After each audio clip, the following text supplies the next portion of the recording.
ఓం శాంతి 14-3-2026 మధువనము.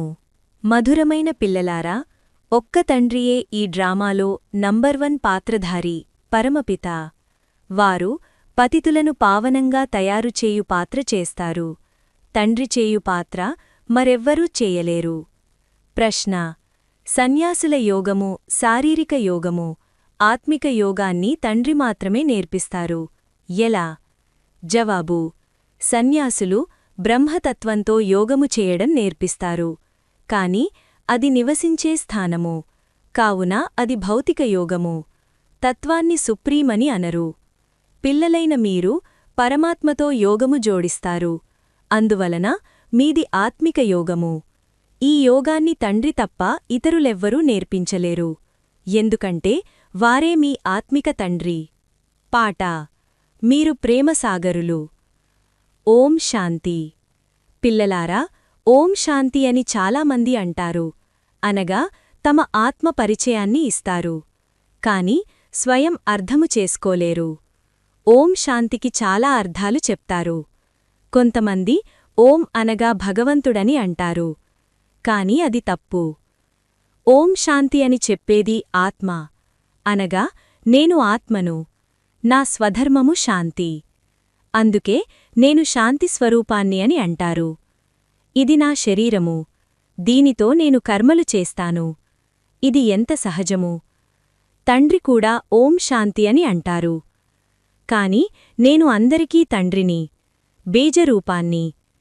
కనుక నాకు ఈ సృష్టి వృక్షము, కల్పవృక్షము యొక్క ఆదిమధ్యాంతాలు తెలుసు. మీరు ఏదైనా వృక్షాన్ని చూచినప్పుడు దాని ఆదిమధ్యాంతాలు మీకు తెలుస్తాయి.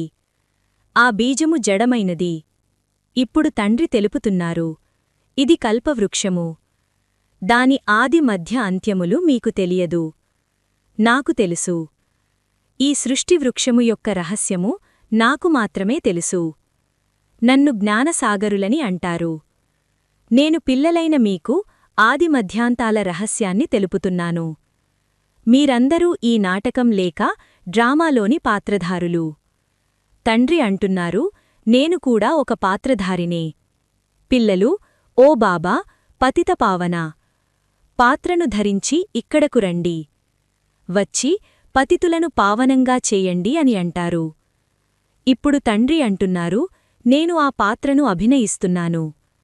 నా పాత్ర కేవలం సంగమయుగంలో మాత్రమే ఉంది. అది కూడా నాకు నా స్వంత శరీరము లేదు. నేను ఈ శరీరం ద్వారా పాత్ర చేస్తున్నాను. నా పేరు శివుడు. ఇదంతా నా పిల్లలకు మాత్రమే అర్థం చేయిస్తాను. పాఠశాల కోతులకు, జంతువులకు కాదు కదా. అయితే తండ్రి అంటున్నారు, ఈ 5 వికారాల కారణంగా ముఖము అయితే మనుష్యులవలే ఉంది కాని చేసే పనులు కోతులవలే ఉన్నాయి. పిల్లలకు తండ్రి అర్థం చేయిస్తున్నారు.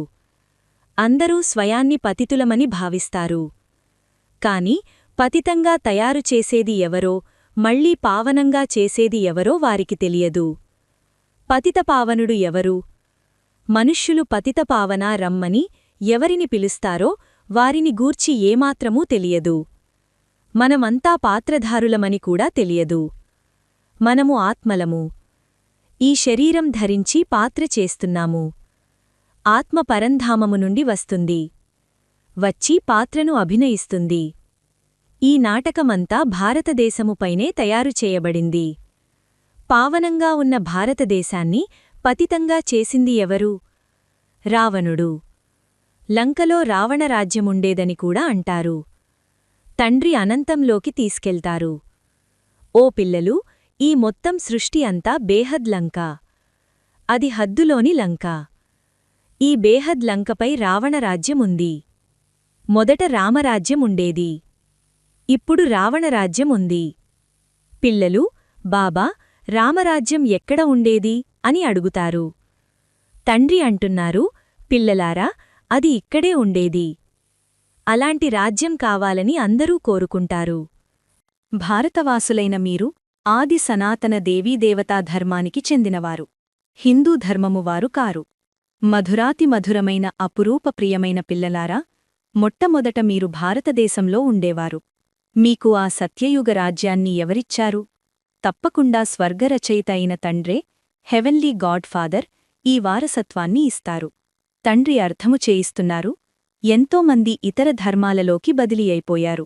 ముసల్మానుల రాజ్యము ఉన్నప్పుడు చాలామందిని ముసల్మానులుగా మార్చేశారు. క్రైస్తవ రాజ్యమున్నప్పుడు చాలామందిని క్రైస్తవులుగా మార్చారు. ఇక్కడ బౌద్ధుల రాజ్యము లేకపోయినా చాలామందిని బౌద్ధులుగా చేశారు. వారి వారి ధర్మాలలోకి మార్చుకున్నారు. ఆది సనాతన దేవీదేవతా ధర్మము లోపించినప్పుడే మళ్లీ ఆ ధర్మస్థాపన జరుగుతుంది. భారతవాసులైన మీ అందరికీ తండ్రి తెలుపుతున్నారు, మధురాతి మధురమైన పిల్లలు, మీరంతా ఆది సనాతన దేవీదేవతా ధర్మానికి చెందినవారు. మీరు 84 జన్మలు తీసుకున్నారు. బ్రాహ్మణ దేవత, క్షత్రియ వర్ణాలలోకి వచ్చారు.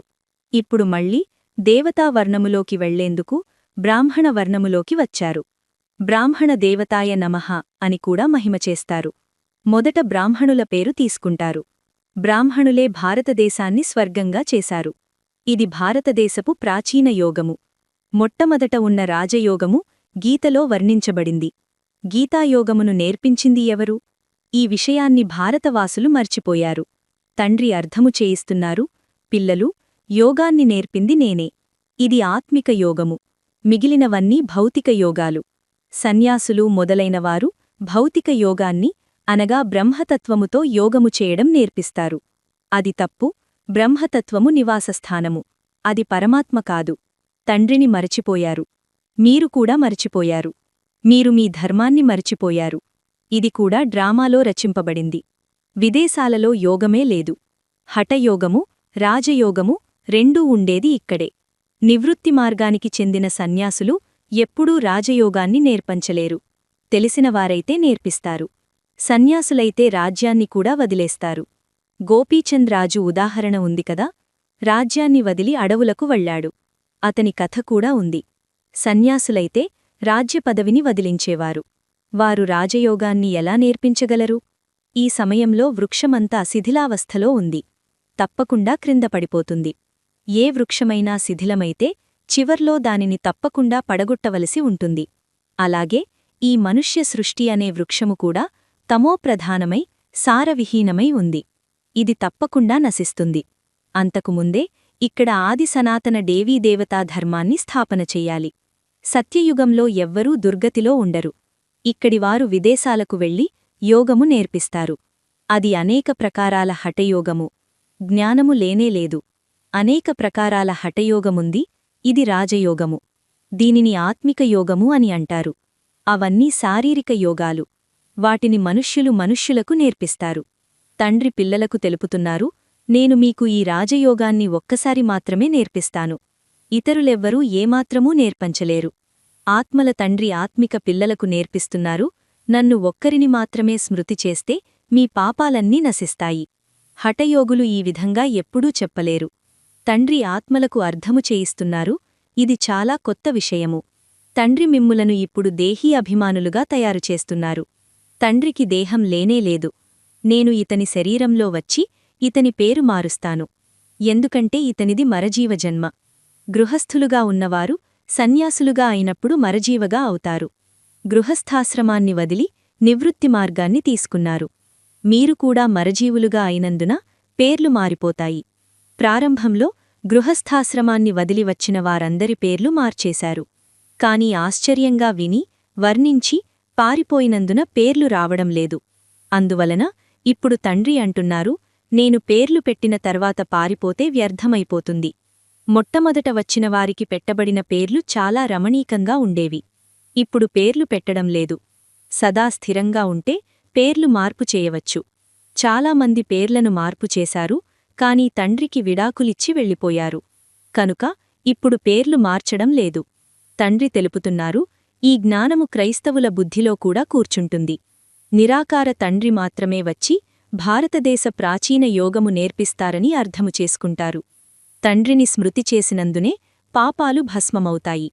మనము మన ఇంటికి వెళ్ళిపోతాము. ఈ ధర్మానికి చెంది బదిలీ అయినవారు మళ్లీ వచ్చేస్తారు. మనుష్యులకు సద్గతిని ఇవ్వలేరని మీకు తెలుసు. ఈ దాదా కూడా మనిషే. ఈ దాదా అంటున్నారు, నేను ఎవరికీ సద్గతిని ఇవ్వలేను. స్మృతి ద్వారానే సద్గతి జరుగుతుంది అని బాబా మనకు నేర్పిస్తున్నారు. తండ్రి అంటున్నారు, ఓ పిల్లలారా, ఓ ఆత్మలారా, నాతో యోగము చేస్తే మీ వికర్మలు వినాశనమవుతాయి.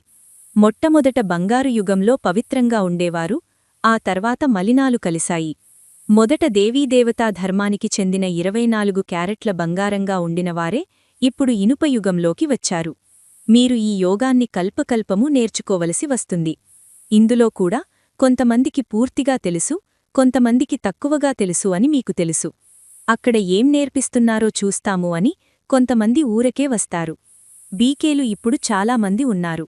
ప్రజాపిత బ్రహ్మ తప్పకుండా ఉంటారు కదా, ఎవరి ద్వారా ఇంతమంది పిల్లలు తయారయ్యారో నేరుగా వారిని అడుగుతారు కదా. ప్రజాపిత బ్రహ్మ ద్వారా మీకు ఏం లభిస్తుంది అని అడగాలి కదా. కాని ఇంతమాత్రము బుద్ధి కూడా లేదు. రాత్రి బుద్ధి నుండి పారసబుద్ధి, పారసబుద్ధి నుండి మళ్లీ రాయి బుద్ధి అనే గాయనం ముఖ్యంగా భారతీయులదే. సత్య, త్రేతాయుగాలలో పారసబుద్ధి బంగారు యుగంగా ఉండేది. తర్వాత వెండి యుగంలో 2 కళలు తగ్గిపోతాయి. అందుకే దాని పేరు చంద్రవంశీయులు అన్నారు. ఎందుకంటే పాసవ్వలేదు. ఇది కూడా పాఠశాలనే. 33 మార్కుల కంటే తక్కువ వచ్చినవారు ఫెయిలవుతారు. సీతారాముల వంశం సంపూర్ణమైనది కాదు. కాబట్టి సూర్యవంశీయులుగా కాలేకపోయారు. పాస్ అవ్వనివారు కూడా ఉంటారు కదా. ఎందుకంటే పరీక్ష చాలా జటిలమైనది. ఇంతకుముందు ఐసీఎస్ పరీక్ష చాలా పెద్ద పరీక్షగా ఉండేది. అందరూ అది చదవలేరు. కోటిలో కొంతమందే వస్తారు. ఎవరైతే సూర్యవంశ మహారాజా మహారాణిగా అవ్వాలనుకుంటారో వారు కూడా చాలా శ్రమ చెయ్యాలి. శ్రీమతమును అనుసరించి మమ్మా బాబాలు కూడా చదువుతున్నారు. వారు మొదటి నంబర్లో చదువుతారు. ఎవరైతే మాతాపితలను ఫాలో చేస్తారో వారే వారి సింహాసనంపై కూర్చుంటారు. సూర్యవంశంలో 8 తరాలుంటాయి. మొదటి ఎడ్వర్డ్, రెండవ ఎడ్వర్డ్ అంటారు కదా. ఈ క్రైస్తవులతో మీకు చాలా ఎక్కువ సంబంధముంది. క్రైస్తవులు భారతదేశ రాజ్యాన్ని అపహరించారు. భారతదేశంలోని అపారమైన సంపదను దోచుకెళ్లారు. సత్యయుగంలో ఎంత అపారమైన ధనముండేదో ఆలోచించండి. దానికి పోల్చుకుంటే ఇక్కడ ఉండేది లెక్కలోకే రాదు. అక్కడ గనులన్నీ నిండుగా ఉంటాయి. ఇప్పుడు అన్ని గనులు ఖాళీ అయిపోతూ ఉంటాయి. మళ్లీ చక్రము రిపీటైతే గనులు భర్పూర్గా అవుతాయి. మధురాతి మధురమైన పిల్లలు, మీరిప్పుడు రావణునిపై విజయము పొంది రాజ్యము తీసుకుంటున్నారు. అర్ధకల్పము తర్వాత మళ్లీ రావణుడు వస్తాడు. మీరు రాజ్యాన్ని మళ్లీ పోగొట్టుకుంటారు. ఇప్పుడు భారతీయులైన మీరు గవ్వ సమానంగా అయ్యారు. నేను మిమ్ములను వజ్ర సమానంగా తయారుచేశాను. రావణుడు మిమ్ములను గవ్వ సమానంగా చేశాడు. రావణుడు ఎప్పుడు వచ్చాడో అతనిని ఎందుకు కాలుస్తామో ఎవ్వరికీ తెలియదు. ఈ రావణుని తగలబెట్టడం పరంపర నుండి వస్తోందని అంటారు. తండ్రి తెలుపుతున్నారు, అర్ధకల్పము తర్వాత ఈ రావణరాజ్యం ప్రారంభమవుతుంది. వికారులుగా అయినందున స్వయాన్ని దేవీదేవతలమని చెప్పుకోలేరు. వాస్తవంలో మీరు దేవీదేవతా ధర్మానికి చెందినవారు. మీరు అనుభవించినంత సుఖము ఇతరులెవ్వరూ చూడలేదు, అనుభవించలేదు. ఇప్పుడు మీరు అందరికంటే ఎక్కువ పేదవారిగా అయ్యారు. ఇతర ధర్మాలవారు తరువాత వృద్ధి చెందుతారు. ఏసుక్రీస్తు వచ్చారు. ప్రారంభంలో చాలా కొద్దిమంది మాత్రమే ఉండేవారు.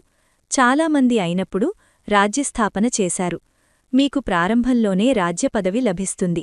ఇవన్నీ జ్ఞానానికి చెందిన విషయాలు. తండ్రి అంటున్నారు, ఓ ఆత్మలారా, తండ్రి అయిన నన్ను స్మృతి చెయ్యండి.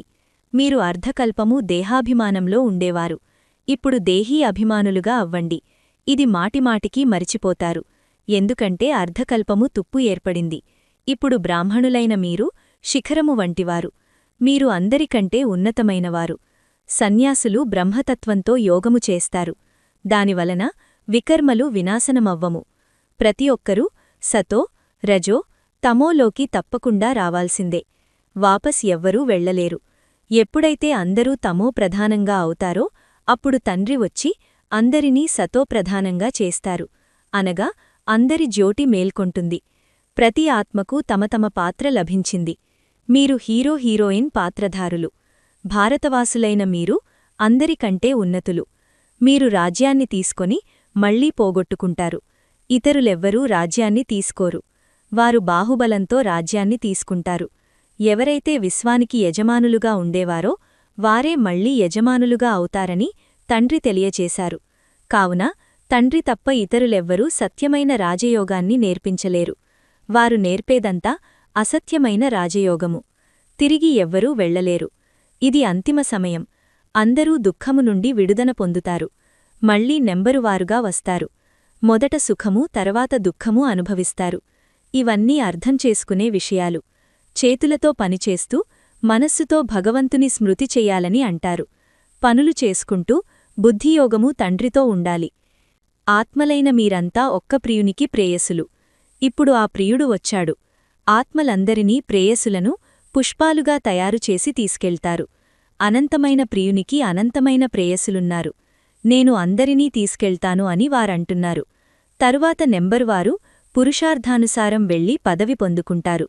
భలే, గృహస్థ వ్యవహారంలో ఉండి పిల్లలను సంభాళన చెయ్యండి. ఓ ఆత్మ, నీ హృదయం తండ్రివైపు ఉండాలి. ఈ స్మృతినే అభ్యాసం చేస్తూ ఉండండి. ఇప్పుడు తండ్రిని స్మృతి చేసి దానివలన స్వర్గవాసులుగా అవుతామని మీకు తెలుసు. విద్యార్థులు చాలా సంతోషంగా ఉండాలి. ఇది చాలా సహజమైన విషయం. డ్రామానుసారం అందరికీ మార్గాన్ని చూపించాలి. ఎవరితోనూ వాదించే అనవసరం లేదు. ఇప్పుడు మీ బుద్ధిలోకి జ్ఞానమంతా వచ్చేసింది. మనుష్యులు జబ్బు నుండి విడుదలైనప్పుడు అభినందనలు తెలుపుతారు. ఇక్కడ ప్రపంచమంతా రోగగ్రస్తమై ఉంది. కొద్ది సమయంలో జయజయ ధ్వనులు వినిపిస్తాయి. మంచిది. మధురాతి మధురమైన అపురూపమైన పిల్లలకు మాతాపితా బాబ్దాదీల ప్రియస్మృతులు మరియు గుడ్ మార్నింగ్. ఆత్మిక పిల్లలకు ఆత్మిక తండ్రి నమస్తే. ధారణ కొరకు ముఖ్య సారము. 1. సత్యసత్యమైన ప్రేయసులుగా అయ్యి చేతులతో పనిచేస్తూ బుద్ధి ద్వారా ప్రియుని స్మృతి చేసే అభ్యాసము చెయ్యాలి. తండ్రి స్మృతి ద్వారా మనము స్వర్గవాసులుగా అవుతున్నామని సంతోషంగా ఉండాలి. 2. సూర్యవంశీ సింహాసనాధికారులుగా అయ్యేందుకు తల్లిదండ్రులను పూర్తిగా అనుసరించాలి. తల్లిదండ్రుల సమానం జ్ఞానసంపన్నులుగా అయ్యి అందరికీ దారి చూపించాలి. వరదానం. కిరీటము మరియు తిలకాన్ని ధారణ చేసి బాబ్దాదా యొక్క సహాయకారిగా అయ్యే హృదయ సింహాసనాధికారి భవ. ఎవరైనా సింహాసనంపై కూర్చున్నారంటే తిలకము మరియు కిరీటము వారికి గుర్తుగా ఉంటుంది. అలాగే ఎవరైతే హృదయ సింహాసనాధికారులుగా ఉన్నారో వారి మస్తకంపై సదా అవినాశీ ఆత్మిక స్థితి యొక్క తిలకం దూరం నుండే మెరిసిపోతూ కనిపిస్తుంది. సర్వ ఆత్మల కళ్యాణం జరగాలనే శుభభావన వారి కనుల ద్వారా లేక ముఖం ద్వారా కనిపిస్తుంది. వారి ప్రతి సంకల్పం, మాట మరియు కర్మ తండ్రి సమానంగా ఉంటాయి. స్లోగన్. సరళ స్మృతి కొరకు సరళతా గుణాన్ని ధారణ చెయ్యండి. సంస్కారాలను సరళంగా చేసుకోండి. అవ్యక్త సూచన.